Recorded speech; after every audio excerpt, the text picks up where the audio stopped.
Everyone, it's Nikki from the Fractured Lens. Hello! And today we're taking a look at Saint Maud. Now, sometimes silence can speak louder than words. And Saint Maud takes that silence and turns it into psychological horror. The film follows Maud, a quiet hospice nurse who is focused on saving the soul of a dying woman.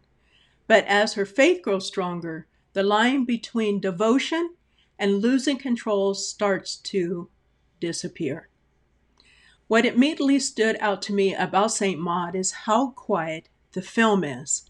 There are very few loud moments, which I really enjoy, yet the atmosphere feels emotionally overwhelming the entire time. And the silence almost becomes alive. This isn't a normal jump scare. This isn't a normal horror film that relies on jump scares. It's built on isolation. Maud spends most of her time alone, isolated, disconnected, and searching for the meaning in her life. And that loneliness slowly shapes the way she sees the world. The film also explores how isolation can distort reality. Because Maud spends so much time trapped in her own thoughts, her inner world slowly becomes more powerful than the real world that's outside. And that's where the true horror begins.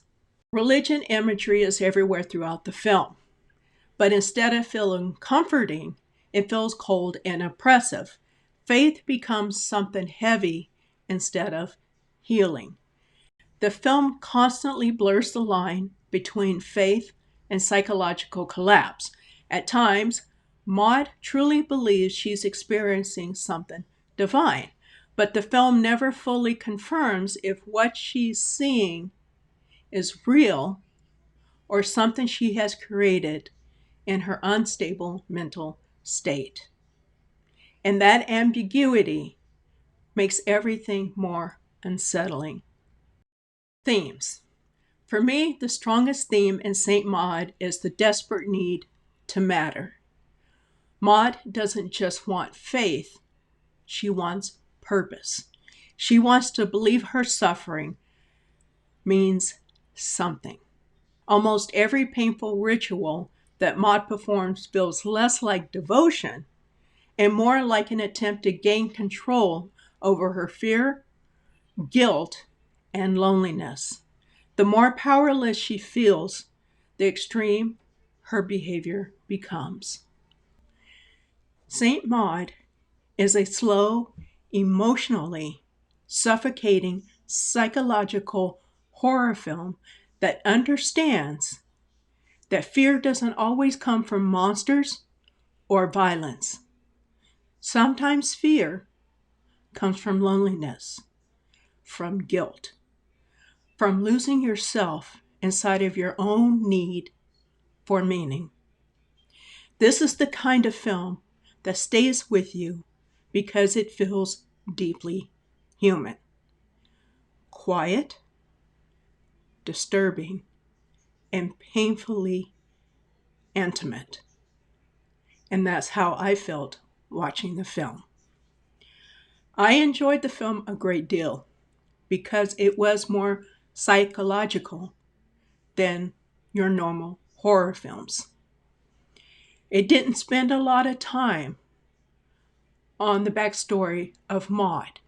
It didn't spend a lot of time on the backstory, actually no backstory on Maud and no backstory on Amanda.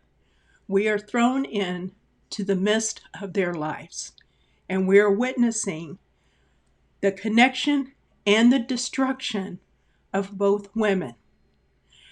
I highly recommend this film if you're into character study and just the overall theme of the film. As I mentioned, it is currently streaming on Prime Video. It runs an hour and 24 minutes. I do hope you enjoyed this review. And if you have seen the film, let me know your thoughts. And if you haven't seen the film, I hope this review made you want to see the film. And I always ask that if you have a film you would like for me to watch and review, let me know and I'll give you credit for the recommendation. If you're new here, please subscribe to my channel, my page, wherever you're watching me. And I greatly appreciate it. For those of you that are returning, as always, I do appreciate you keep coming back to listen to my reviews. And I wish everybody a good morning, a good afternoon, or a good evening. It all depends on where you are. Ciao.